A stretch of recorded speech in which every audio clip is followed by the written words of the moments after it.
điều kiện sẵn thấy nhiều cùng nó trong những đường lối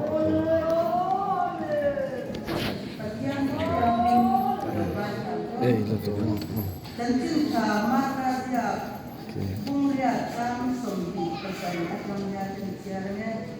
tin iswa tu azirti or iswa le azirti tu antal suara Filipa ka sari khapera tuan ankala tin talpain azirti tinena mi ten tu me ani miti in asota tin ani tuan bakti tu bakana ani anki tia midangin elisa ani anki tia ten katero tuan zole tua emo ani anki te inan shila Tinami tuan anena ani le nangin tume ani miti inazota petera tuan anena Krista tu ini inasanga tinami tuan akan tintu tu masih lauturin atilaka lalu pada tu dan siapa kan jaga manusia sampai bagian aku di dalam kaya itu Haleluya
lagi suami ngamin ne kaibigan kan nung be dan harsak na le kan mang an na katamin san suak tutur suami kan mai le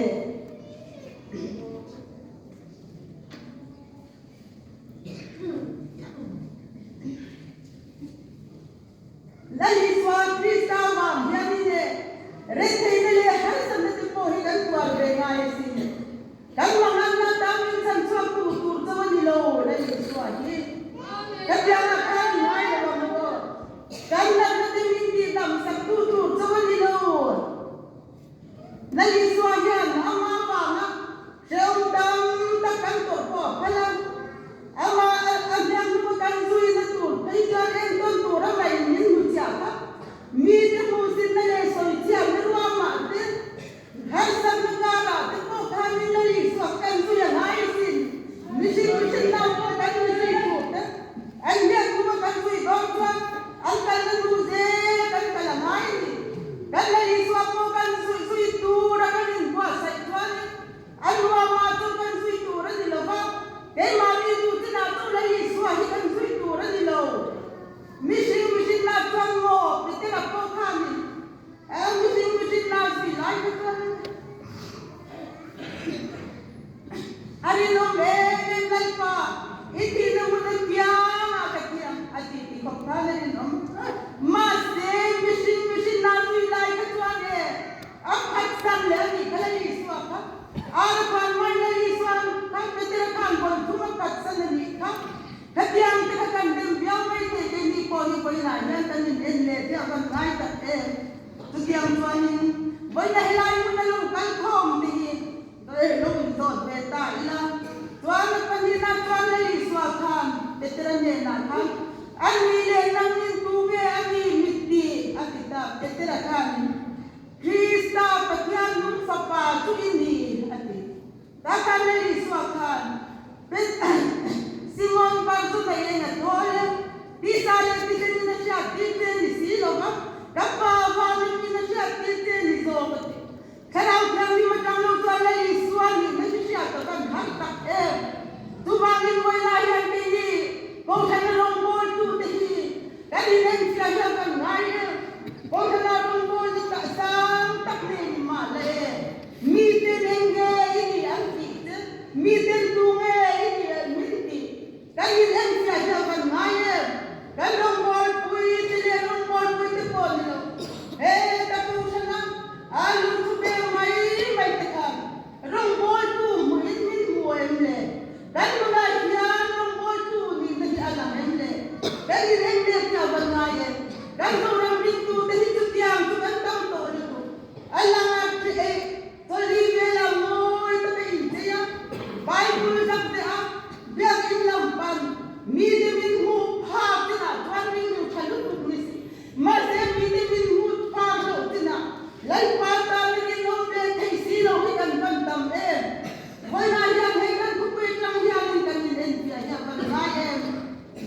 Tuanin pausan may sa kompoy ani namin. Nuho tekan bibi ka nga. May siya ko ay lang wala po mi pa ay kan tamso. Rombo na en kimaya. Kay dito kan diruzong sa min kan intet mapi kan. Taksatin na kan po kan mi pa yan min demle. Asan tumo kan diruzong sa malay suwan min kan intet bangan. Kawang kanyo ne lang wala po kan tama. Zintong kain ko ma po kan tama.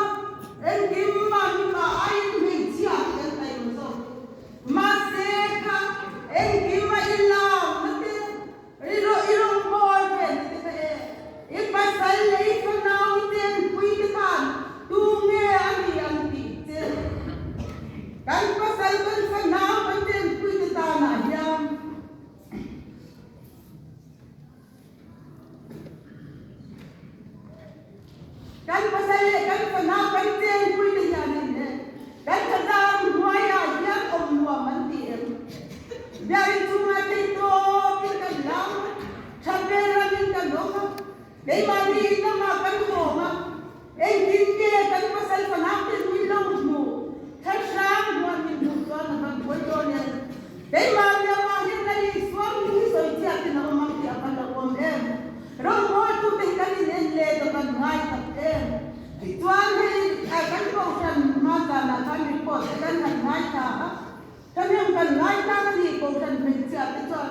kanin pom te kanin siya kan tam te na ti in rut sam sam te kanin siya lo man te kan siya man tuan hello man la turin te to kan panaw te ko mai ko te lo bin kan suwa ni ka tu bang ne helia lo man hutur ma ta kyam ko pakanin buat sai tuan tu lang min ko tu min ko thai lo man hutur ya kanin buat sai ya kan mai ta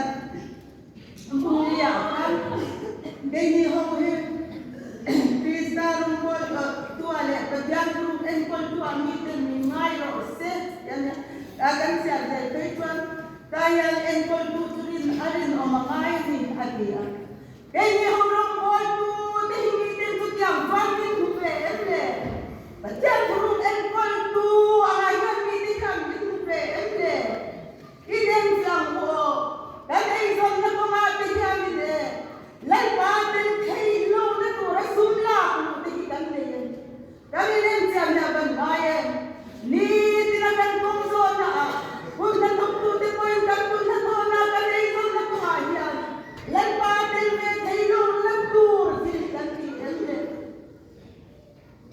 kan ni ru le lai tu ti he lai ba ya na tiang sia mo tiang ni na lo ka tu ma ya lai ba me kan ken don si la ba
Me